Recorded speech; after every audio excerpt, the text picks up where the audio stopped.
Hey everyone, we're going to be reading 1 Nephi chapter 4 today, and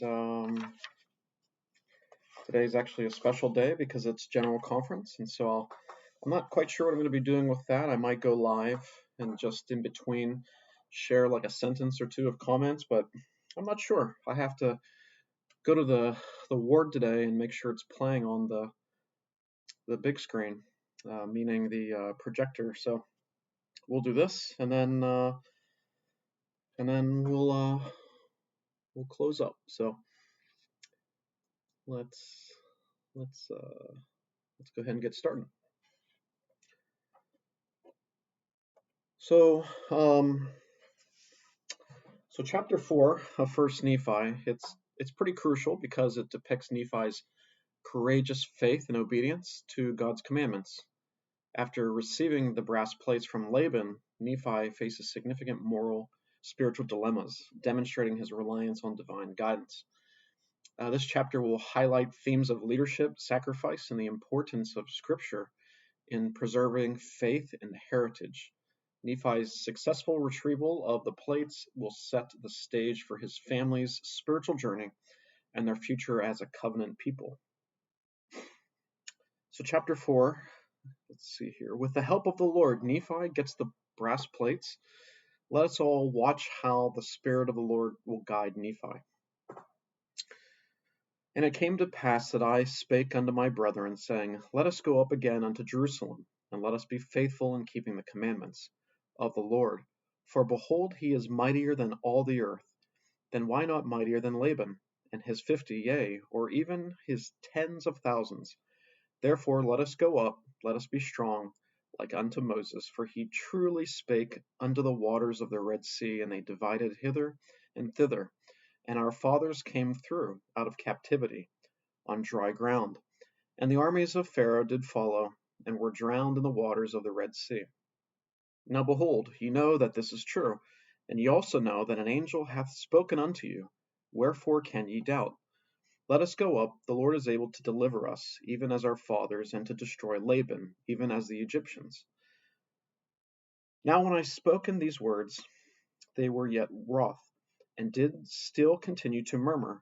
Nevertheless, they did follow me up until we came without the walls of Jerusalem. And it was by night, and I caused that they should hide themselves without the walls. And after they had hid themselves, I, Nephi, crept into the city, and went forth towards the house of Laban. And I was led by the Spirit, not knowing beforehand the things which I should do. Nevertheless, I went forth, and as I came near unto the house of Laban, I beheld a man, and he had fallen to the earth before me, for he was drunken with wine. And when I came to him, I found that it was Laban. And I beheld his sword, and I drew it forth from the sheath thereof, and the hilt thereof, which was of pure gold, and the workmanship thereof was exceedingly fine. And I saw that the blade thereof was of the most precious steel. And it came to pass that I was constrained by the Spirit that I should kill Laban. But I said in my heart, Never at any time have I shed the blood of man. And I shrunk and would that I might not slay him. And the Spirit said unto me, Behold, the Lord hath delivered him into thy hands. Yea, and I also knew that he had sought to take away mine own life.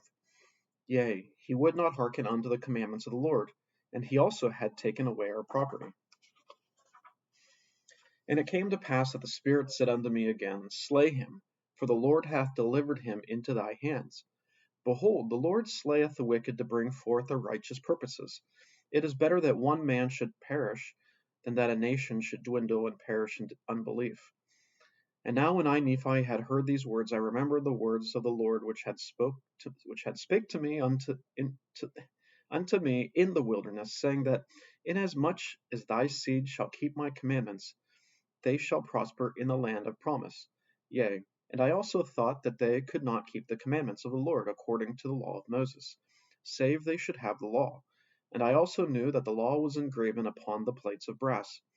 And again, I knew that the Lord had delivered Laban into my hands, for this cause that I might obtain the records according to his commandments. Therefore I did obey the voice of the Spirit, and took Laban by the hair of the head, and I smote off his head with his own sword. And after I had smitten off the head with his own sword, I took the garments of Laban, and put them upon mine own body. Yea, even every whit, and I did gird on his armor about my loins. And after I had done this, I went forth unto the treasury of Laban. And as I went forth towards the treasury of Laban, behold, I saw the servant of Laban, who had the keys of the treasury. And I commanded him in the voice of Laban, that he should go with me into the treasury.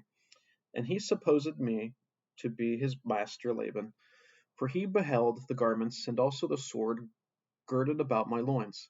And he spake unto me concerning the elders of the Jews, he knowing that his master Laban had been out by night among them. And I spake unto him as if it had been Laban.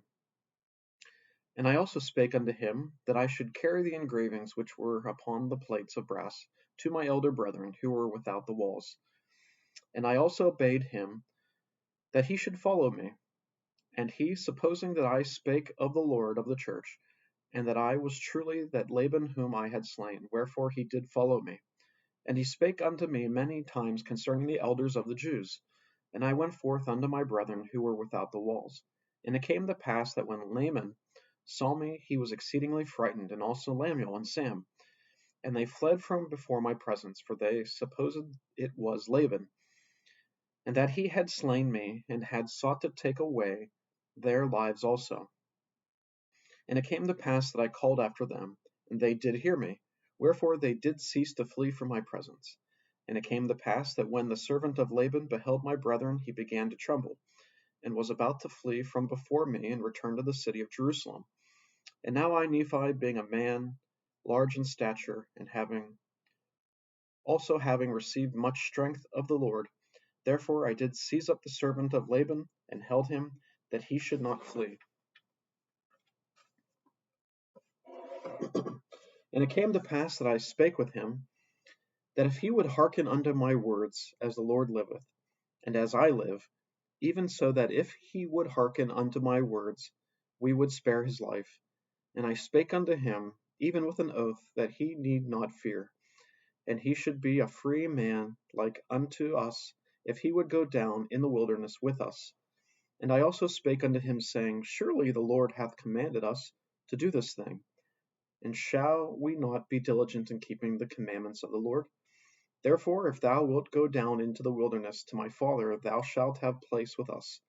And it came to pass that Zoram did take courage at the words which I spake. Now Zoram was the name of the servant, and he promised that he would go down into the wilderness unto our father. Yea, and he also made an oath unto us that he would tarry with us from that time forth. Now we were desirous that he should tarry with us for this cause, that the Jews might not know concerning our flight into the wilderness, lest they should pursue us and destroy us. And it came to pass that when Zoram had made an oath unto us, our fears did cease concerning him. And it came to pass that we took the plates of brass and the servant of Laban, and departed into the wilderness, and journeyed into the tent of our father. And that's chapter 4. And just a few sentences of thought. It was very hard for Nephi to obey the commandment of the Lord to slay the man, Laban, who had taken the genealogy and plates of brass from his family.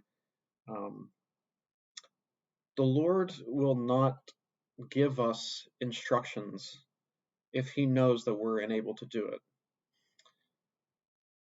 The Lord had faith in Nephi, and Nephi had faith that the Lord would deliver.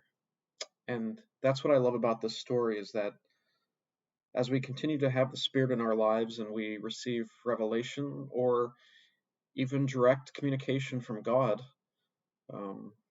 by pillar of light, we need to be ready to follow God and follow his instructions and serve as an instrument of his. It's hard doctrine. I think it's the hardest doctrine there is to faithfully follow the instructions of God. But there is a purpose. There's a purpose much higher and far more reaching than our minds can understand at this time. Thanks for listening in chapter 4, and we'll catch you all next time.